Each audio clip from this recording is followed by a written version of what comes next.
భద్రాద్రి కొత్తగూడెం జిల్లా పాల్వంచలో మాజీ మంత్రి తుమ్మల నాగేశ్వరరావు, మాజీ MP Ponguleti Srinivasa Reddy road show నిర్వహించారు.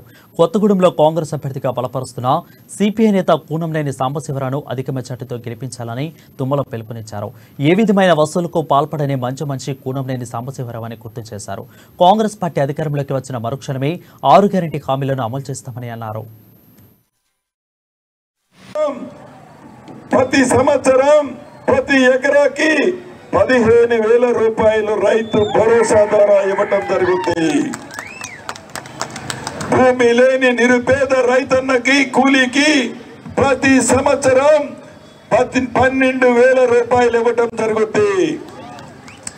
చదువుకున్న నిరుద్యోగ తమ్ముడికి 10 సంవత్సరాల నుంచి ఉద్యోగం వస్తుందని కళ్ళు కాయల కాసిందాకా ఎదురు చూశాడు. ఇందిరమ్మ రాజ్యం వచ్చిన మొదటి సంవత్సరంలోనే ఈనాడు ఖాళీగా ఉన్న 2 లక్షల ఉద్యోగాలు భర్తీ చేయటం జరుగుతుంది. నా నిరుద్యోగ తమ్ముళ్ళు ఎవరైతే ఉన్నారో కోచింగ్లు తీసుకో